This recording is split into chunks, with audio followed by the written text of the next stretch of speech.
కాంగ్రెస్ నేత కొండా మురళి బీఆర్ఎస్ నేతలపై ఇష్టం వచ్చినట్టుగా మాట్లాడారని పరకాల బీఆర్ఎస్ ఎమ్మెల్యే చల్ల ధర్మారెడ్డి అన్నారు. కొండా మురళి సురేఖ దంపతులు భాష మార్చుకోవాలని సూచించారు. కేసీఆర్ కేటీఆర్ గురించి మాట్లాడితే మా కార్యకర్తలు ఉరికించి కొడతారని ధర్మారెడ్డి హెచ్చరించారు. నువ్వు రౌడీయజం చెయ్యలేదా, హత్యలు చేయలేదా అని ధర్మారెడ్డి ప్రశ్నించారు. నువ్వు గుంజుకున్న భూములు తిరిగివ్వి, అప్పుడు కొండా మురళి మంచోడంటారని ధర్మారెడ్డి సలహా ఇచ్చారు. నేను కొండా మురళి గారికి చెప్తున్నా, ఫస్ట్ భాష మార్చుకోండి. కొండా సురేఖ గారు ఒక మహిళనని మర్చిపోయి కూడా ఆమె ఇష్టం వచ్చిన రీతిలో మాట్లాడుతుంది. కూతురు చదువుకొని ఉండి కూడా ఆమె ఏజ్కి తగినట్టు కాకుండా పల్లెటూరు వాళ్ళు కూడా మాట్లాడే భాషను ఈరోజు మాట్లాడుతూ ఉన్నారు. అసలు మీ కుటుంబం ఏంటిదని అడుగుతా ఉన్నా నేను.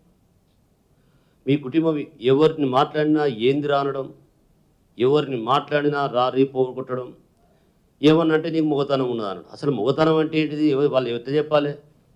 ఫస్ట్ అది మార్చుకోండి, ఆ లాంగ్వేజ్ మార్చుకోండి. నేను చెప్తున్నా, నీవేదో పిలిచి నీకు టికెట్ ఇస్తే అంటే నువ్వు రోడ్డు మీద ఒక కుక్కలాగా మురగద్దు, ఈడ పక్కకు కూర్చుండ పెడదామని నీకు పదవి ఇచ్చిండే తప్ప నీలాంటి వాళ్ళకి ఇవ్వాల్సిన అవసరం కూడా కేసీఆర్ గారికి లేదు. నిజంగా నీవు రాజకీయాలకు వచ్చిన రోజు కుక్కను కలిసి రాజకీయాలకు వచ్చినావు. గా కుక్కే నేను కలిసిందో శాపం పెట్టిందో, నువ్వు అందుకే కుక్క లెక్క మొరుగుతాను ఈరోజు. అసలు నీ లాంగ్వేజ్